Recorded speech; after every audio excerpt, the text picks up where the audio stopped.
So hi guys, welcome back to my YouTube channel set time bound goal and this is Sandeep भैया। और guys, आज मैं AKTU counselling के बारे में बात करने वाला हूं। मुझे पता है तुम में से कई लोग मेरी वीडियो का वेट कर रहे होंगे कि संदीप भैया कुछ वीडियो बनाओ, कुछ अपडेट लेके आओ।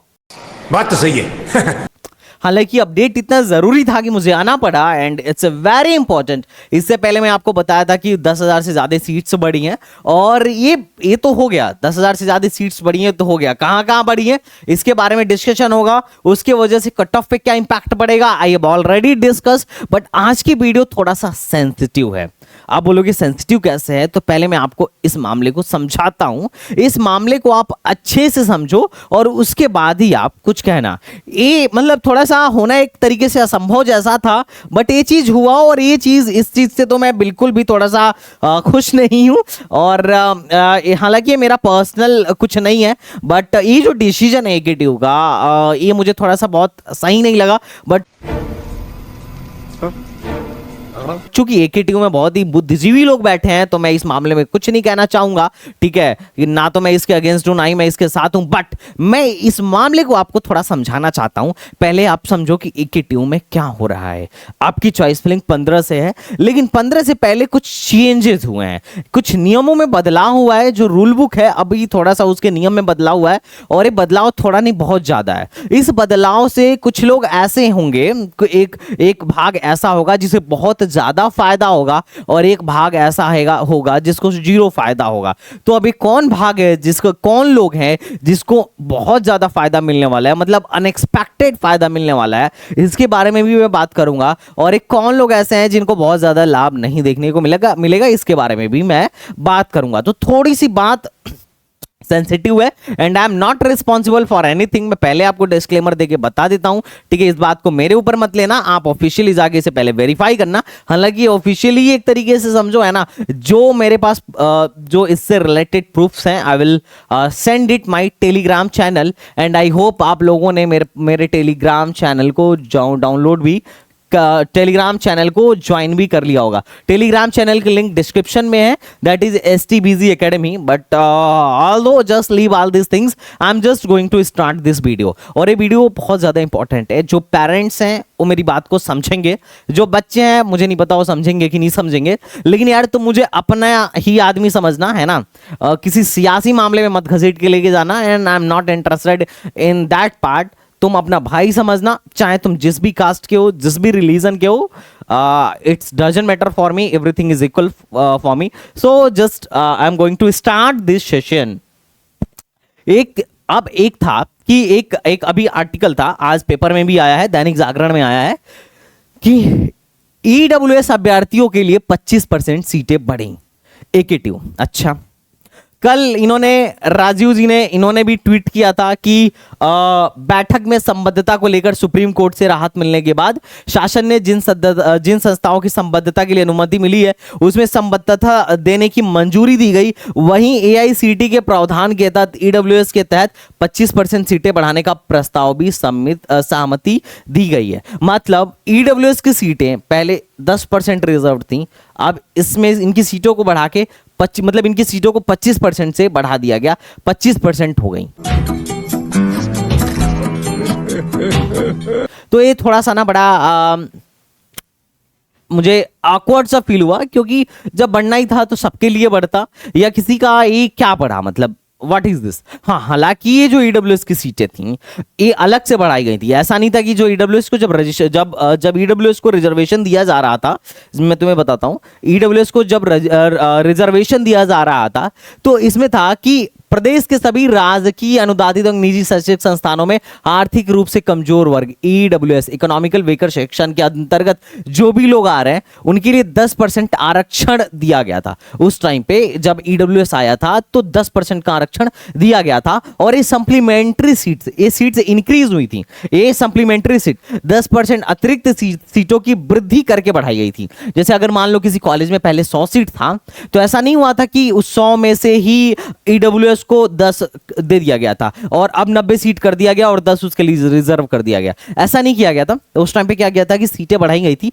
और ईडब्ल्यूएस को अलग से रिजर्वेशन दिया गया था। और इससे फर्क क्या हुआ था, इससे फायदा क्या हुआ था ईडब्ल्यूएस का, मैं तुम्हें दिखाता हूं ईडब्ल्यूएस का फायदा क्या हुआ था। ईडब्ल्यूएस का मैं तुम्हें फायदा दिखा रहा हूं कि जो अपना ओबीसी समुदाय है, ओबीसी समुदाय है, सबसे ज्यादा जनसंख्या जो है ओबीसी की है।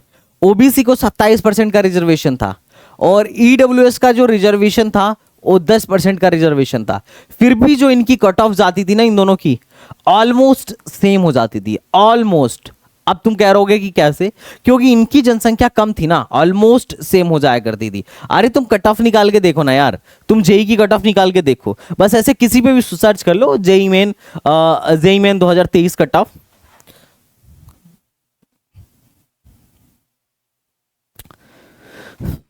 ठीक है, कहीं से भी निकाल को, किसी से भी, ये भी ठीक है।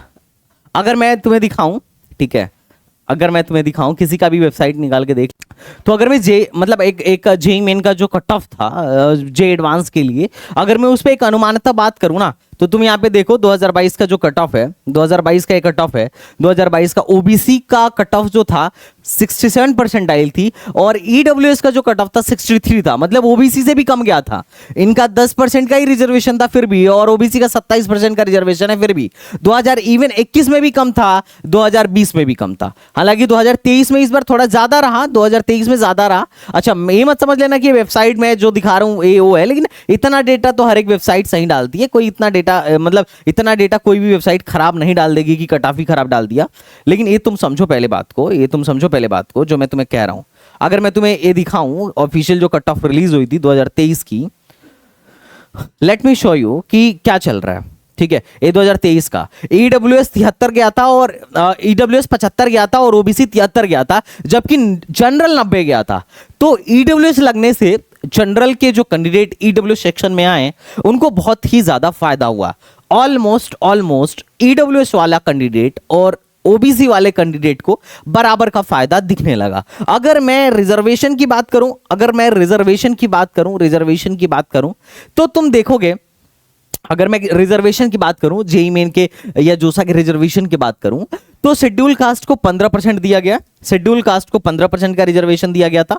ठीक है, एसटी को 7.5 और बाकी ओबीसी एनसीएल जिनके पेरेंट्स की इनकम 8 लाख से कम थी उसको 27% का रिजर्वेशन था और ईडब्ल्यूएस को 10% का रिजर्वेशन था। और बाकी लोगों को मतलब जो पीडब्ल्यूडी कैंडिडेट्स वगैरह थे उनको 5% का रिजर्वेशन था। तो ये टोटल इनके यहाँ रिजर्वेशन पॉलिसी थी। अच्छा, 20% का रिजर्वेशन फीमेल्स के लिए था, लेकिन वो हॉरिजॉन्टल नहीं, वो वर्टिकल रिजर्वेशन है, वो सब कैटेगरी है, that is not a category. जैसे आर्म फोर्सेस ये सब कैटेगरी है ना, तो उसी तरीके से इनका भी सब कैटेगरी है। तो ये मैं बेसिकली कैटेगरी के बारे में बात कर रहा था। तो अब एक बात तो मुझे समझाओ कि 10% रिजर्वेशन होने के बाद ऑलमोस्ट ओबीसी जैसा फायदा हो रहा था, तो अगर इनके लिए सीट 25% बढ़ा दी जाए तो ईडब्ल्यूएस में कितना फायदा होगा, जो कि इन्होंने इसको मतलब अप्रूवल दे दिया है अभी। हालांकि ऑफिशियल नहीं है, न्यूज़पेपर में भी आया है और कुछ लोगों ने ट्वीट भी किया है। तो ये थोड़ा सा मतलब हाउ इज दैट? अरे भाई समझ के बोल रहा हूँ यार, बुरा लगता है भाई, आप लोग भी जानते हैं। क्या कर रहे हैं यार तू? मजाक है क्या? अगर मैं टोटल नंबर ऑफ कैंडिडेट्स की बात करूं, तो एक बात देखो, टोटल नंबर ऑफ जनरल में जो कैंडिडेट्स थे 2022 के डेटा के अनुसार, जो लोग जेईई मेन में बैठे थे वो 36,000, ठीक है, 3,65,112 थे और ईडब्ल्यूएस में 78,000 थे और ओबीसी में 31,162 थे, 3,11,062 थे।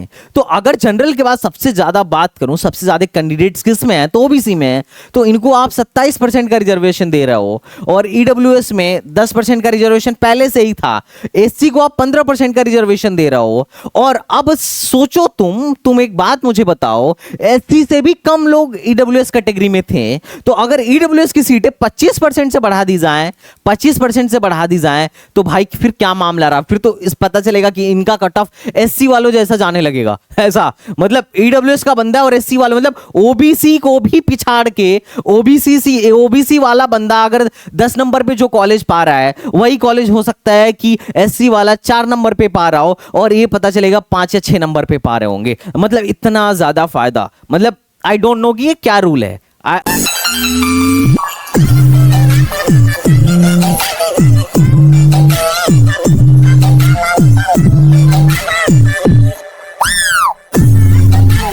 क्योंकि संख्या कम है और एक चीज और, संख्या कम है फिर भी सीट्स इनके लिए ज्यादा बढ़ी। आई डोंट नो व्हाई, कि मतलब इसके पीछे का कारण क्या था, ठीक है, ये तो एकेटीयू वाले ही जाने। और अगर तुम एकेटीयू का रिजर्वेशन पॉलिसी भी तुम देखोगे, एकेटीयू का रिजर्वेशन पॉलिसी देखोगे तो शेड्यूल कास्ट को यहाँ पे मतलब जैसे तुम्हारा अगर जोसा वाला प्रक्रिया देखो तो जोसा में शेड्यूल कास्ट को मात्र 15% दिया गया था, इसमें से 21% शेड्यूल कास्ट को इन्होंने दे रखा है, एसटी को 2% दे रखा है और 27% ओबीसी को दे रखा है, जबकि ओबीसी की जनसंख्या सबसे ज्यादा थी। आपको ये मत कह देना कि सर ओबीसी है इसलिए ओबीसी के बारे में बोल रहे हैं, ऐसा कुछ नहीं है। ओबीसी की जनसंख्या तुमने देखा भी यार, 88,000 मात्र एससी थे, 78,000 मात्र ये लोग थे ईडब्ल्यूएस थे और 3 लाख के आसपास ओबीसी थे। तो ओबीसी में रिजर्वेशन का उतना ज्यादा तुम्हें तगड़ा फायदा नहीं दिखेगा जितना तुम्हें एससी में दिखता है। और अब तुम्हें वो फायदा किधर दिखने वाली है भाई साहब, ईडब्ल्यूएस में दिखने वाली है। ईडब्ल्यूएस में काफी तगड़ा फायदा दिखने वाली है, बात तुम समझ लो। ईडब्ल्यूएस में क्योंकि 25% सीटें इनके लिए इंक्रीज कर दी गई, पहले सप्लीमेंट्री 10% सीटें बढ़ाई गई थी, अब 25% बढ़ाई गई है, तो इसका अन्याय हुआ है, मेरे साथ अन्याय हुआ है और मैं अब किसी के साथ अन्याय नहीं। फायदा कहीं ना कहीं होगा। अच्छा, इसकी ऑफिशियल पुष्टि अगर ये लोग अपनी जो पुस्तिका है अगर उसमें ये लोग सुधार करते हैं तो ऑफिशियली जैसा आएगा मैं बता दूंगा। लेकिन ये थोड़ा सा डिसीजन मुझे बड़ा ऑकवर्ड सा लगा क्योंकि इन 2 तरीके से ईडब्ल्यूएस का फायदा होता है। अच्छा, मैं ईडब्ल्यूएस के अगेंस्ट हूं, मैं पहले बता दे रहा हूं, ठीक है। ये ऐसा मत लपेट लेना कि संदीप भैया ईडब्ल्यूएस के अगेंस्ट है ऐसे बोल रहे हैं, नहीं, ऐसा कुछ नहीं है। मैं तुम्हें 2 तरीके का फायदा दिखाता हूं।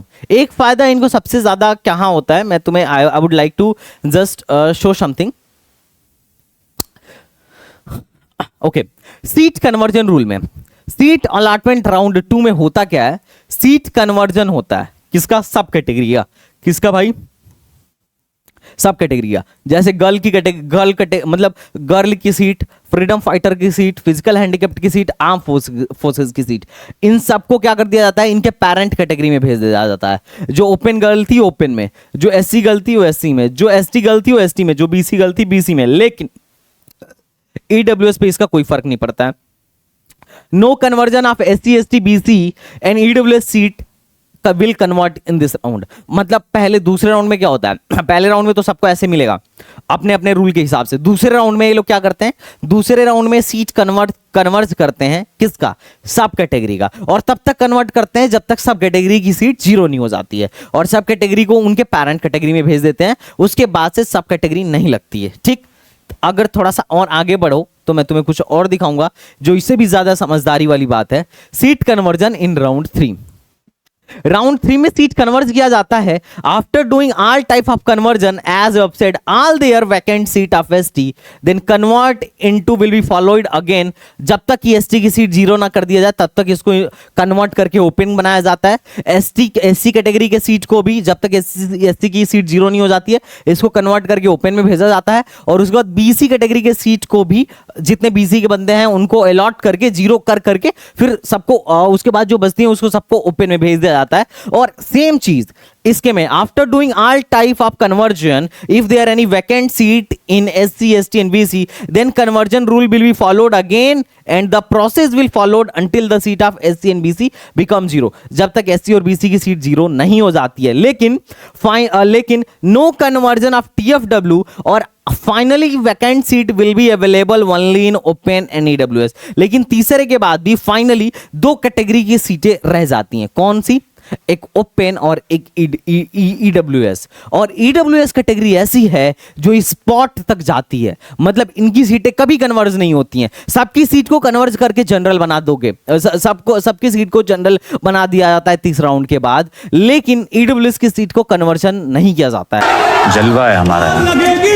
अब इसके पीछे का लॉजिक ये देते हैं कि ये इनके लिए रिजर्व था, 10% इनके लिए सप्लीमेंट्री सीट बढ़ाई गई थी, इसलिए हम इसको क्या नहीं कर सकते, कन्वर्ज नहीं कर सकते हैं। बाकी SC ST OBC सबके सीट को हम कन्वर्ज कर देंगे, ऐसा लॉजिक है। आई डोंट नो, अब ऐसा है कि ठीक है, इनकी कैटेगरी लास्ट तक लगती है और उसके बाद अब उनकी कैटेगरी में सीट्स भी बढ़ाई जा रही हैं। क्या चल रहा है भाई? मैं EWS के अगेंस्ट नहीं हूं, इसमें EWS वाले बंदों को फायदा है और ये मुझे अच्छा लगा कि चलो किसी का तो फायदा हो रहा है। बट फिर भी मतलब अगर ये चीज ओवरऑल सीटें बढ़ाई जाती हैं ऐसे 10% की जगह 25% देने के बजाय, तो हर एक कैटेगरी को फायदा होता, मतलब किसी एक विशेष कैटेगरी के फायदा के बजाय। बट मैं इस पे कुछ नहीं बोलूंगा, हो सकता है मैं गलत हूं और अगर कुछ मुझसे गलत निकला हो तो मैं इसके लिए माफी चाहूंगा। और यार कमेंट बॉक्स में तुम लोग हेट मत फैलाना, बट हे प्रभु, हे प्रभु, हे हरिनाम कृष्ण जगन्नाथ प्रेमानंद, ये क्या हुआ? Not like to say anything, but ठीक है, मैं ये जो अच्छी बात है इनके लिए बता रहा हूं कि EWS वालों को फायदा होने वाला है। तुम लोग फटाफट आओ, ठीक है, फटाफट आओ और प्लान ज्वाइन करो और पक्का एडमिशन की ऑलमोस्ट गारंटी है कि तुम्हारा एडमिशन हो जाए। अगर एडमिशन का 1% भी चांस हुआ तो definitely we will do everything for you. फटाफट आप प्लान ज्वाइन कर लीजिए जिन लोगों ने अब तक प्लान ज्वाइन नहीं किया है, ठीक है। 1999 था, लेकिन अभी भी 500 का कूपन लग रहा है, तो विलंब होने से पहले आप आइए, प्लान ज्वाइन करिए ताकि आपको आपके रैंक के आधार पे एक बेस्ट कॉलेज मिल सके। अच्छा, काउंसलिंग का जो दांव पेच आपको नहीं भी समझ में आता ना, कोई बात नहीं, टेंशन मत लो, संदीप भैया is here and I will help you at every point. अच्छा, तुम लोग को ये बात शायद नहीं पता चल रही होगी, लेकिन ये बात सत्य है। देखते हैं इनके तरफ से क्या ऑफिशियल नोटिस आता है EWS के रिगार्डिंग, या फिर ऐसा भी हो सकता है कि सीधे अप्लाई ही कर दे, नोटिस ही ना निकाले, पर आई डोंट नो, ठीक है। बट हेट मत फैलाना, मैं ये बस इंफॉर्मेशन के पर्पज से था। तुम चाहो तो इस पे और रिसर्च करो, देन बिलीव करो। आई एम नॉट सेइंग कि बिलीव ऑन इट। तो चलिए गाइस, मिलते हैं नेक्स्ट वीडियो में, तब तक के लिए बाय बाय, टाटा एंड जय हिंद।